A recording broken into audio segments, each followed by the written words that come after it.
We're going to take it back from China and focus squarely here on the United States and bring in one of our reporters to help with that. Former President Donald Trump faces a 37-count indictment for mishandling classified documents. Investors are left questioning how to price in the aftermath or maybe a possible second term. Yahoo Finance's Rick Newman is joining us now. Rick, you wrote about this because this is something we've sort of been grappling with, right? How should investors be thinking about this whole situation?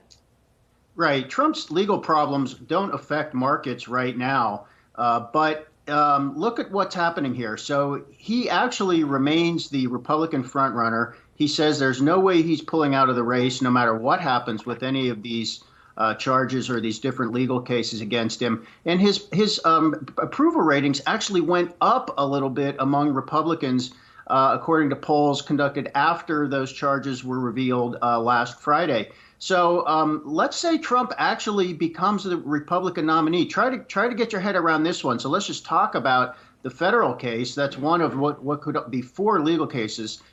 Think about this in three different parts: a trial, sentencing, and an appeal. It is quite possible that this trial will actually be ongoing in the weeks leading up to the election in November of 2024. So let's say the trial is conducted. Let's say Trump is found guilty in this trial, which many legal experts say seems very plausible. We could have a convicted presidential candidate who has not yet been sentenced, or we could have the trial ongoing as of Election Day. So if Trump really is the nominee, how in the world do you price that in when you're trying to figure out what Trump's policies might be if he actually gets into office? And then there's this surreal possibility that he would govern from prison. How do you figure that one out? So we're not there yet, but this is going to get crazy if this goes the way it looks like it might go.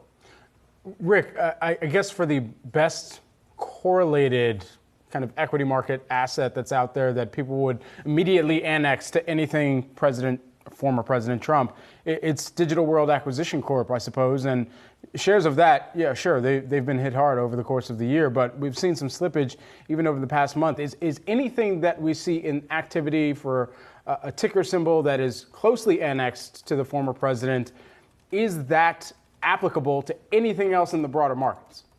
I guess you would have to think like that. Digital World, DWAC, that's, of course, a very, very small company. And that company is facing legal issues as well over whether that SPAC deal was actually they played by the rules.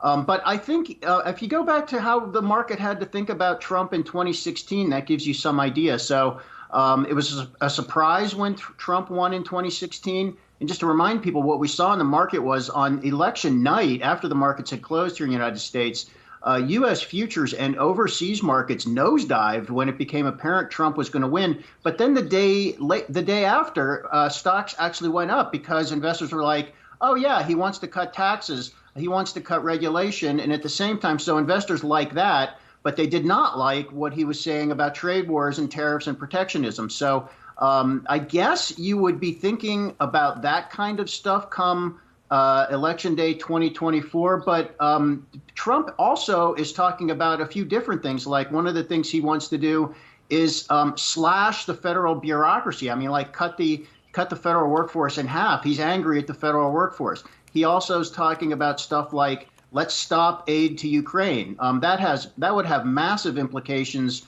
for global energy markets, for example. Would he withdraw sanctions on Russia? Again, large implications for energy markets and other things. So this is quite a Rubik's Cube of policies you'd have to sort out. We're not there yet, but boy, this really gives you something to think about. All right, Yahoo Finance' own Rick Newman. Yeah, plenty to think about and to chew on for quite a bit of time here. Thanks so much, Rick. Appreciate it. Bye, guys.